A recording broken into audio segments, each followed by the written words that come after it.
Hi, everybody, and welcome to Garden to Table Cooking, a project in collaboration with the Park District, the Urbana Free Library, Solidarity Gardens CU, the Channing Murray Foundation, and of course, Red Herring. My name is Lo. I've been working at the Red Herring for about almost 7 years now, doing vegan cooking. This is Easton. Hi, I'm Easton. I worked at Red Herring for about 1.5 years now. And cooking before that too, right? Yes. Yeah. So we're going to feature some of the produce that's available at the local farmers market right now. So the first thing we're going to make for you guys is a steak and mushroom sandwich. Steak seitan mushroom sandwich. So Easton's going to show you how to make the seitan batter, and then over here, I'll be preparing some of the gravy ingredients and maybe like cutting in a little bit with some of what I'm doing. And then I'll show you how to make the gravy. After that, we'll do a creamy asparagus soup, which is made with a cashew cream. And if we have time, a bananas for berries ice cream using local strawberries. So before Easton gets started, I just wanted to mention that I am using shiitake mushrooms for the gravy, but you can use any kind of mushroom. There's quite a few available at the local market. Chestnut mushrooms work well also, and oyster mushrooms. And I'm also going to be chopping up some local garlic scapes, which are in season right now. I think this is the first week that they've been available at the farmer's market. Yeah, so I'll be working on that over here. Easton, if you want to go ahead with seitan. All right. So today I'll be working on a Seitan recipe. And let's start with what it actually is. It's basically a gluten dough made. It's a popular fake meat recipe originated in Asia. And we start with mixing dry ingredients, then add water to it. So you basically need it like a bread dough. In other words, it's kind of a funky, quirky bread you're making, but it's very high in protein. It's a good plant-based protein. And we're going to need, for one portion, for one big dough, I'll put 4 cups of gluten flour in there first. I do want to mention this recipe is the Red Herring's classic recipe for seitan. And the size of the recipe that we have here is pretty large. It will probably feed 10 to 12 people. So if you want a more reasonable size, go ahead and just divide everything on the recipe in half. And while he's putting that together, I did also want to mention some of the farms that we purchased the ingredients from today. So there is a wonderful mushroom stand usually available, Flyaway Farms, but they weren't there today. So I actually got these shiitakes from the Meyer Family Produce tent. And the garlic scapes are from Sola Gratia Farm. And the asparagus is from Avery Family Farms. All right, so I have 4 cups of gluten flour in there. Now it's 3/4 cups of whole wheat flour. For this, I have the all-purpose flour, just plain AP flour. And now to the crucial part, which is the seasoning. We're using a somewhat neutral, milder seasoning here, and I'm going to show you real quick. First, it's the Nutritional Yeast. So Nutritional Yeast is like gold for vegans. The trade secret for vegetarian restaurants. It is, because it has like a cheesy umami flavor, which is hard to get outside of dairy and meat. Mm-hmm. It's also very high in B12 vitamins and very high in protein. So it makes a really great complement to the seitan. All right, that's 3 teaspoons for 4 cups of flour. Then we have a tablespoon each of paprika, onion powder, garlic powder, sage, thyme, cumin, and chili powder. I'm going to go ahead and put them in. So this is our combination, but really you can play with it as much as you want. That's another thing about how we're demonstrating today, and also how we cook in our kitchen. There's a lot of experimentation. So I would definitely recommend adjusting things to your own personal taste. Indeed. I can imagine Cajun, Italian seasoning, or your favorite curry powders go very well in it. Yeah. In fact, one time we used a similar seitan recipe, but then we rolled it into like a sausage shape and made like a So it's Italian sausage more with akin it. to a meatloaf. Yeah, yeah. Here we go. Tablespoon of thyme.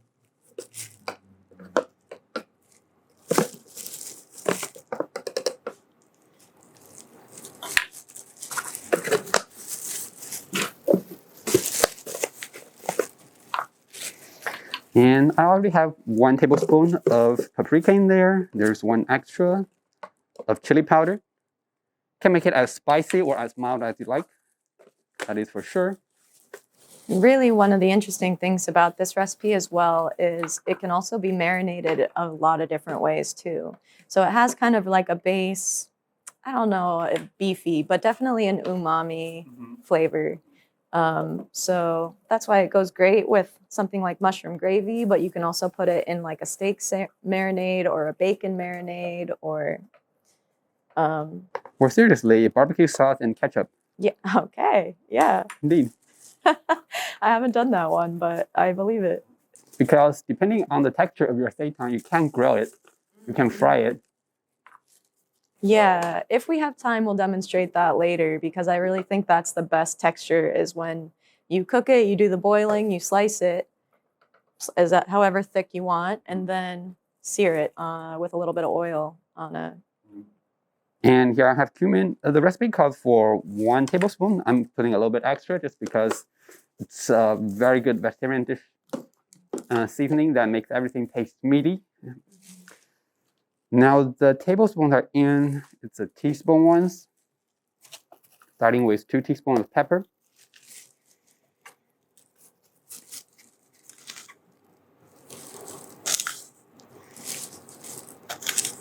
Just a little bit extra. And that's all your dry ingredients. I'm gonna give a nice gentle mix. You'd like to make sure that all the dry ingredients are nicely mixed together before adding water, just so that it will come out with consistent taste and texture. Yeah, I have made it quite a bit when I first started at the herring, not mixing thoroughly enough at the beginning. And then when you slice it, you'll see like streaks of super thick paprika, which can be delicious, but can also be a little overwhelming. All right, there it is. And now I'm going to add in the wet ingredients. I have 2 3/4 cup of warm water, in which I'll add in a 1/4 cup of soy sauce. You could also use liquid amino for it, which would be 4 tablespoons.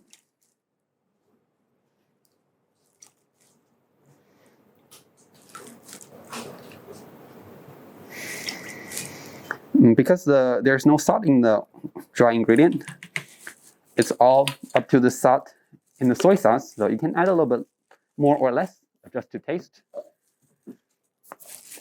And there it is.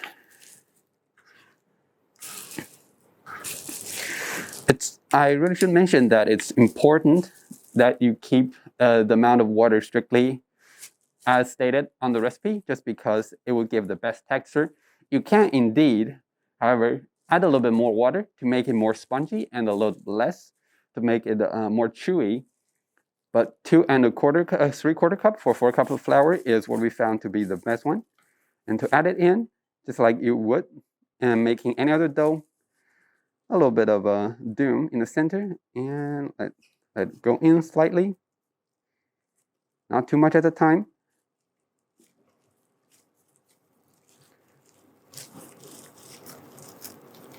So this is another big part of like where the art and the creativity and artistry comes in a little bit, because like Easton was saying, the amount of water and the amount of kneading you do really changes the texture. So if you want something a little more spongy and soft, you can do more water. If you want something a little denser, do a little less water, a little more kneading. It's going to be a little more difficult for your hands. It takes a little bit of hand muscle to do this recipe. It is much harder than a regular dough. Yeah. And on a side note, the recipe we're following is not calling for baking powder or yeast, but you can definitely put a little bit in there, depending on how you're making it. If you're baking it, yeast and sugar would work better. Otherwise, baking powder can just do as fine. It will give it much more spongy texture, which is very good for soup. Put it in your stock. Put the seitan, spongy seitan in your stock. And yeah, there are so many variations of seitan. It's a more popular form of seitan in Asia. I should mention that the specific name, the seitan, is a Japanese name in which sei means raw or live or fresh, and tan just means protein or egg. And this is so what we're making is a Japanese take on it, and it's a fairly recent one. According to Wikipedia, it was from 1960s. But the gluten dough dishes itself can be dated to 2,000 years back. Yeah, we definitely didn't invent this one. Oh yeah, for sure not. You can definitely look up other similar gluten dough recipes. They all have different regional and cultural variation to it. And they basically use the same things. So gluten flour, wheat flour, and seasoning and water. Now I'm kneading it. It's crucial to be patient with this process and give it a lot of folding and kneading.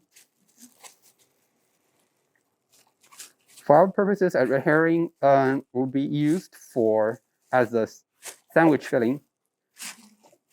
So I'd prefer it to be slightly spongy so it can absorb up the sauce. I'm going to knead it for a good few minutes. It does help to have a big bowl and a big cutting board. Oh, yeah. All right, just while that's happening, I cut up the mushrooms for the gravy, and I'm just cooking them a little bit to remove some of the moisture. This is a technique that I learned from someone else at the herring. Cooking them first with no oil or no butter, just to get some of the water out. And then once they start looking kind of a little more moist, we'll remove them, add some butter, and then cook them again to give them like a nice golden sear. Gonna add a little bit of salt.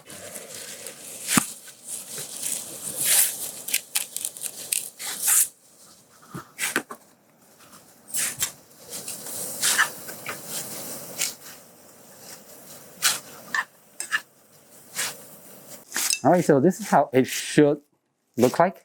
Like nice brown uniform dough. I'm going to knead it a little bit more just so it's very smooth. So I think while he's doing that, I am going to get started on the gravy. So I've already got these mushrooms cooking a little bit, but I'm going to go ahead and get the garlic scapes cooking as well. I did mince those up quite a bit. If you've never used garlic scapes before, they can be tough. So you want to make sure you give them plenty of time to cook. So I'm going to get that going. I'm using Earth Balance today. It's not my favorite butter substitute. You could use olive oil. I know there are a couple different kinds that they sell at Common Ground as well. But any kind of oil or fat will work. Coconut oil I've used as well. I actually do really like the combination of coconut and mushroom, but it's not everybody's favorite. All right, since our seitan dough is done, I'm going to let it rest right over here. You can let it rest in the air for 10-20 minutes so it can rise a little bit. But I just wrapped it in plastic wrap, and it's now going to chill before we can cook it. So the cooking time is about 90 minutes, and we prefer to have some bay leaf in there. But you can also use other spice, of course, to make it suit your taste. And please do beware that it's a very sticky dough, so you won't want let it to stand on unpowdered surfaces for too long. It will get very sticky. Another thing we used to do at the herring when we were boiling the seitan was add all of our like extra veggie scraps, onion bits, whatever, to that boil, just to give it a little nice like vegetable flavor too. So even, I wish I would have thought of that. I would have saved the little base of the asparagus and my onion bits. But that is definitely one of the most valuable things I've learned at the herring is how to cook and use everything. All those little bits have nice little flavor in them that comes up in the broth and just helps flavor the seitan a little bit. All right, so that butter is taking a moment. I did turn these off because these are looking about ready for me. Now, garlic scapes are not as strong as garlic itself, so you can add a little bit more. I also thought it would make an excellent little addition to this sandwich, which is really basic. It's just going to be the seitan, the gravy, and the mushrooms. You can, of course, add something like seared kale to it. That is something we've done at the herring, maybe a little bit of vegan mayo on the sandwich. But I'm keeping it simple today. And while I'm working on that, Easton's going to start chopping up our local asparagus for the asparagus soup. And onion. And actually, if you would do this one as well, I think I am going to throw a garlic scape in there just for fun. Quite a few different ways to make mushroom gravy and quite a few ways to thicken it. I'm using cornstarch today because I like the taste with the mushroom. Actually, what I think I'm going to do, since this is taking a little bit long, is get these mushrooms going again and start their sauteing with a little bit of this garlic scape butter.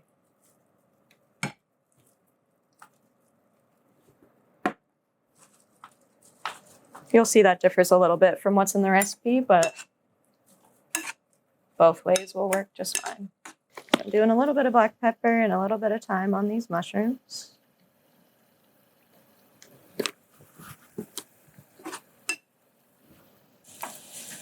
I did put this in the recipe, but I didn't bring it today. There's two optional ingredients that really can add a little bit of a different vibe to this recipe. One is putting in white wine. And that you would add after your mushrooms have seared a little bit to cook off a little bit of the alcohol. I didn't bring that today, but that is one of my favorites. Another is vegan Worcestershire sauce, which they sell at Common Ground as well. I've also used red wine. Pretty tasty. A little different vibe. So at this point, when you're sauteing the mushrooms, you want them on high heat so you'll get that sear. And you don't want to touch them too much like I am. Just want to let them sit there and cook in that oil a little bit. That's what gives you that nice brown. While that's happening, I'll go ahead and show you that we brought today some already cooked seitan in a marinade. We did put the recipe for the marinade in the recipe booklet that you'll have access to. But it's just a little bit of liquid smoke, a little bit of soy sauce, and a little bit of maple syrup. And then some hot water to kind of bring all those things together. So we went and sliced the seitan and put it in there. The longer it sits, the better. I would say overnight would be best. At that point, you can also add anything else that you're craving. That's another good spot for the vegan Worcestershire sauce. And then when you go to assemble the sandwich, I did bring a bun with me today.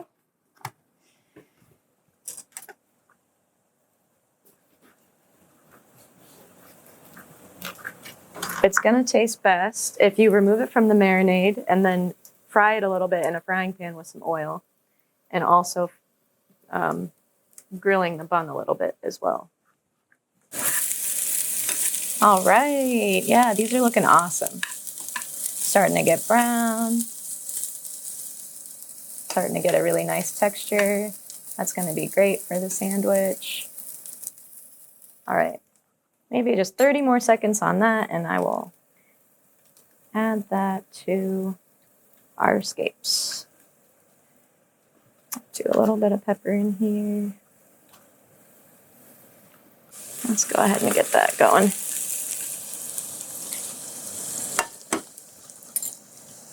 And give these a minute to cook together.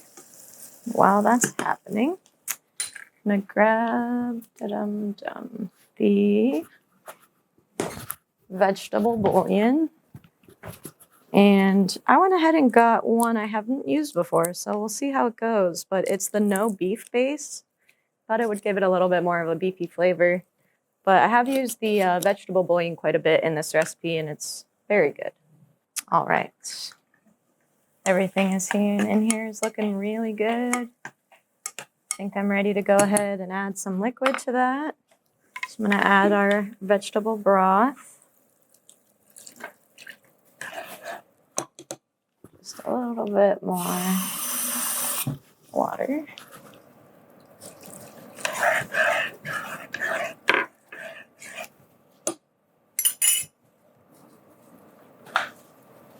So we're going to bring that to a boil so it can all kind of combine together. And then we'll come back and thicken it when it's ready. So I'm going to go ahead and add a little butter. Maybe about 3 tablespoons. We're making soup here. We're making soup and we're making gravy. Okay, let's see. Let's see how that feels, because this is the asparagus we got. I don't want to overdo, but it'll cook down. So at this point, since it's boiling, we can go ahead and add a little cornstarch. Very important step when working with cornstarch is to mix it with some cold water before you mix it into whatever you're trying to thicken. Basically, if you don't do that, it tends to clump to itself and create these like bulbous, semi-translucent gel packs. And it's really important to put it in at the last minute so the starch doesn't get cooked. All right. So I'm going to turn this down a little bit. Mix that right in. Oh, yeah.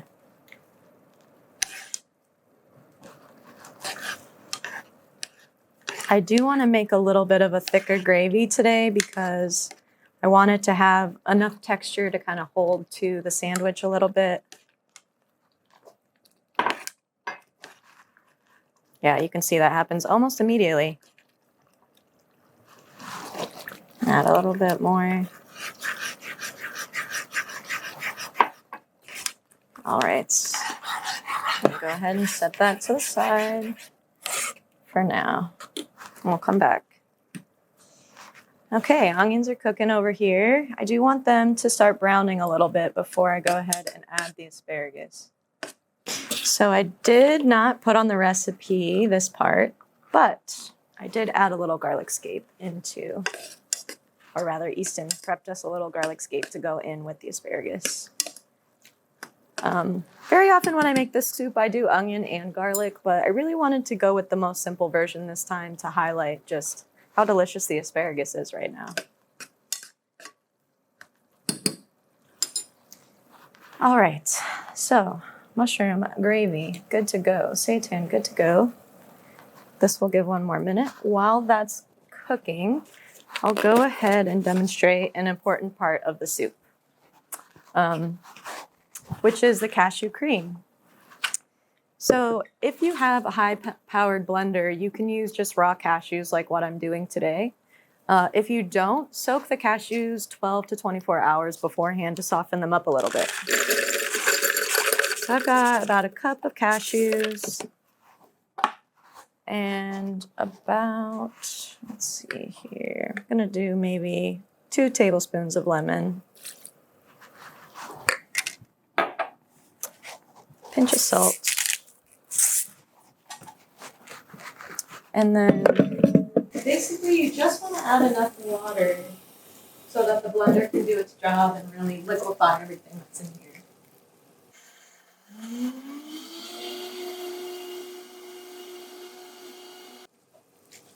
So I'll show you where we're at right now. It's looking pretty good.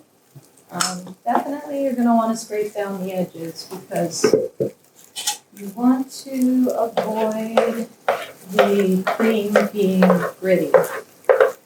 The Vitamix, and there are some other high-powered blenders that can really just turn anything into liquid. And honestly, that's another vegan cooking best friend secret, is having the ability to turn anything into a liquid. It's really excellent if you're trying to make things like cream cheeses made out of nuts, or nut milk, or nut butters. This thing even could do the entire thing by itself. It heats up so much you can literally cook a soup right in the blender. I'm not going to worry too much, since in this soup we're going to be blending it at the end as well, so it'll catch any of the little gritty bits that I missed. I'll go ahead and add the asparagus at this point. Easton did a great job of cutting these up really thinly so that they'll cook quickly. But this is a very important stage. It's very easy to overcook asparagus. I really like when it still is a little tender, even though we're going to be blending it. It still is a little tender. It retains that like fresh flavor and that fresh bright green color. Just as soon as it starts getting soft, you're ready to move on to the next step. So Easton's going to put together a sandwich for us. I'm going to get this frying pan on so he can saute some of that seitan.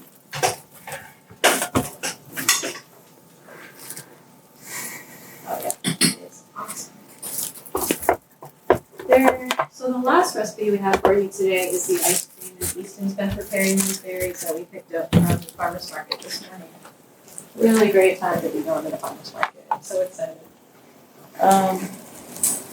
So there's a couple different ways to make this ice cream. You can just blend bananas and strawberries together, throw that in the freezer, mix it up with a spoon. It's delicious. So like I was saying, lots of different ways to make this ice cream. You can keep it super simple. This is one of my all-time favorite things to make, is the banana ice cream.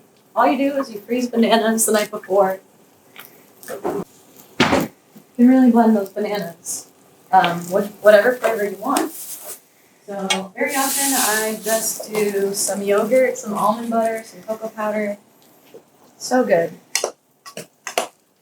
But today, since we're going to feature these little berries, I'm going to get them just cooking a little bit with a little bit of maple syrup to sweeten them.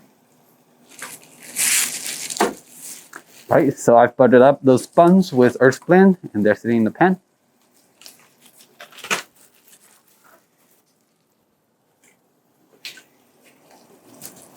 Is that maple syrup? Yep. It's giving them a little extra sweetness. This is another thing that is very much up to personal taste. This is looking amazing. Just another minute on that, and that'll be ready. We've got our cream over there. I'm going to make a little bit more vegetable bouillon for our soup.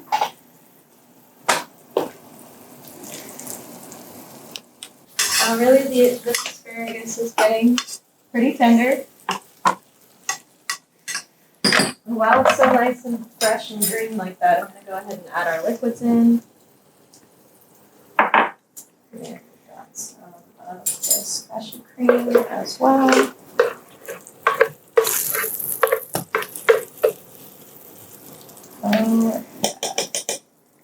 I put this on the recipe as well, but you can save a little bit of the cashew cream and then drizzle that on top of the blended soup when you're done. So good. Okay, so I'm just going to give that 1 minute. Throw a little bit of pepper in there. Touch of salt. And I did go and pull my bananas out of the freezer now, just to soften them a little bit for the blender. Otherwise, it's going to feel like you're trying to blend rocks.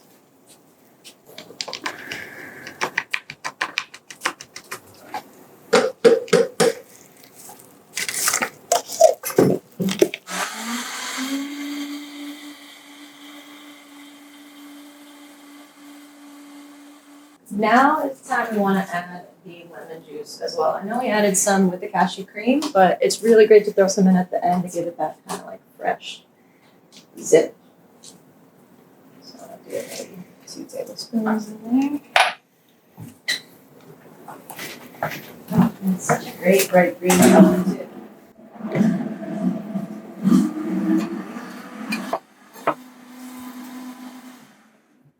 Now, if you have a nut allergy or a cashew allergy or anything like that, there are a lot of alternatives to the cashew cream. There is a sour cream, a tofu sour cream that the co-op sells. But you could also just substitute any kind of vegan milk alternative or cream alternative. Oat milk works, coconut milk works, especially the super fatty canned coconut milk does really well to have enough fat content to complement the asparagus. Yeah. Mm-hmm. Oh, goodness. Wow. Messy kitchen. This is how we do it, the herring. So there's that, and there's a little bit more of that cashew cream we could drizzle on top, isn't there? A spoon? Implement for that. Oh, yeah. Yeah. All right. These berries. I put in the recipe, you can cook them until they themselves become like a jam or a syrup. But I just wanted to cook them a little bit to bring out their flavor a little bit more, so that's fine. I think I'm gonna call it there. All right, so gonna go ahead and empty this so we can do the ice cream. So I'm searing those prepared seitan a little bit. And this time without oil because I put enough butter, earth blend on those buns. You can, of course, fry it as much as you like. They would taste great that way as well. So about a minute or two until it's golden brown. Then it will be ready to assemble the burgers, the sandwich.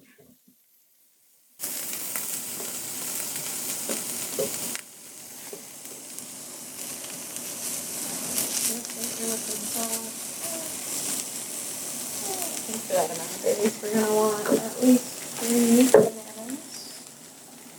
Maybe 4. And another one of my favorite things to put in my ice cream is vegan yogurt. The higher fat content ones will give you a little bit more of that like creamy ice cream gelato texture and richness.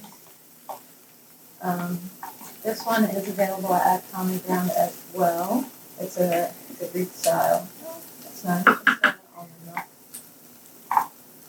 There's also oh no, that's really good for ice cream too.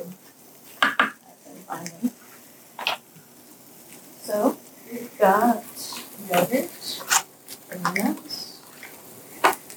Very often I also put a nut butter in here, but I didn't today because I wanted to keep it a little bit lighter. Kind of a mix between a sorbet and do about half a teaspoon of, sorbet in ice cream. And we also do want to do a pinch of salt in here as well. Just a pinch. All right, so I'm gonna give this a blend. All right. Well, that is working. My seitan is ready.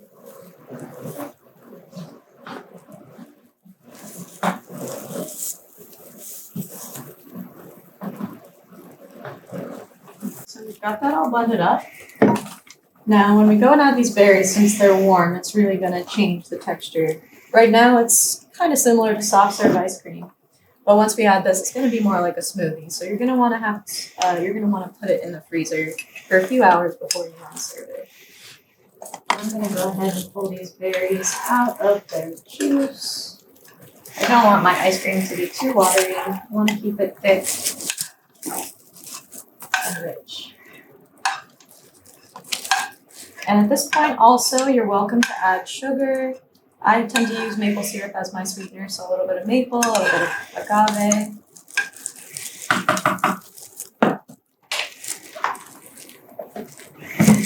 You can also just mix the berries into your banana base, and that will give you kind of like a strawberry swirl ice cream.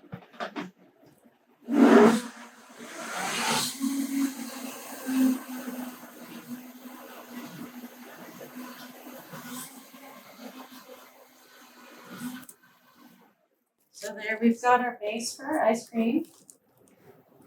At this point, I suggest putting it in a tray that's shallow like this. It's a lot easier to scoop out than having a deep pan.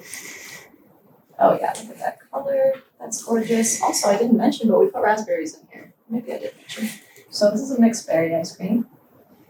And another one of my favorite things to do with banana ice creams is to add a little add-in. So I got these little coconut vanilla cookies here today. So this is really great. And these cookies are soft as well. So they're going to have like a cookie dough consistency in here. But you can add anything. You can add more berries at this point, sprinkles, chocolate chips, brownie bits. And there we go. So we're just going to go ahead and let this cool in the freezer for, I would say, at least 6 to 7 hours before you want to serve it. And then when you want to serve it, pull it out, let it thaw a little bit, and then it will be soft enough to scoop, just like any other ice cream. All right. And at the same time, I will assemble the burger. It's beautiful. Can absolutely put your favorite vegetables and dressings in there. Yep. Yeah, a little bit of mayo would go a long way on there. Maybe some jalapeno if you like something spicy. But we've got our sandwich, our soup, and our ice cream. So we've got a full meal here.